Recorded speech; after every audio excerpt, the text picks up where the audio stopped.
एक राजा था। उसके 3 राजकुमारियां थीं। सबसे छोटी राजकुमारी सबसे सुंदर और प्रिय थी। एक दिन राजा ने तीनों लड़कियों को एक एक सोने का गोला उपहार दिया। छोटी राजकुमारी वह गोला लेकर राजप्रासाद के बागान में खेल रही थी। खेल रछंदे हठात बोल्टी उसका हाथ से गिरकर एक गहरे कुएं में गिर गया। राजकुमारी रोने लगी। वह तब भी छोटी कुएं की गहराई देखकर डर गई। ठीक उसी समय कुएं के जल से उभरा एक मेंढक। मेंढकटी बलल, तुम क्यों रो रही हो राजकुमारी? राजकुमारी बोली, मेरा सोने का गेंद कुएं के पानी में गिर गया है, मैं उसके बिना खेल नहीं सकती।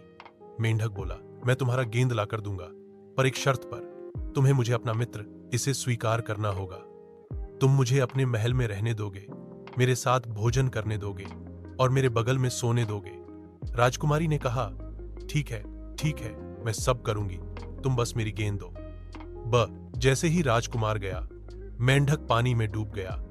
कुछ देर बाद वह सोने की गेंद लेकर वापस आ गया। राजकुमारी ने गेंद हाथ में लेकर खुशी से भाग गई। एक बार भी पीछे मुड़कर नहीं देखा।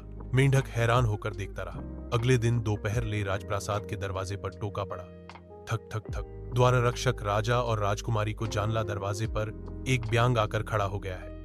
वह कह रहा है, राजकुमारी ने उसे एक प्रतिज्ञा की थी और अब वह यहां रहने आया है। राजा राजकुमारी को बुलाकर उन्होंने कहा, क्या तुमने उसे वचन दिया था? राजकुमारी लज्जा में सिर झुकाकर बोली, हाँ पिता, परंतु मैंने केवल मोती वापस पाने के लिए कहा था, मैं उसे सचमुच रखना नहीं चाहती। राजा बोले, एक राजकुमारी की बात अनमोल है, तुमने उसे प्रतिज्ञा दी है, माननी ही होगी। अनिवार्य रूप से राजकुमारी ने मेंढक को महल में प्रवेश करने दिया। वह राजकुमारी के साथ एक मेज पर भोजन करने लगा। यद्यपि राजकुमारी का मन इसमें कतई सहमत नहीं था। रात में मेंढक बोला, अब मुझे तुम्हारे बगल में सोना होगा।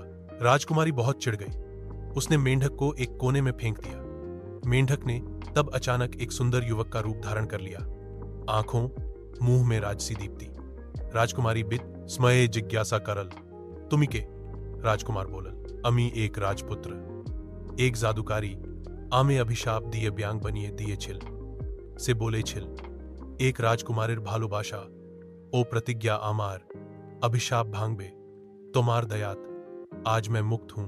फिर राजकुमार ने राजा और रानी से अनुमति लेकर राजकुमारी से विवाह कर लिया। पंक्षीराज पर सवार होकर वे राजपुत्र के राज्य में वापस चले गए।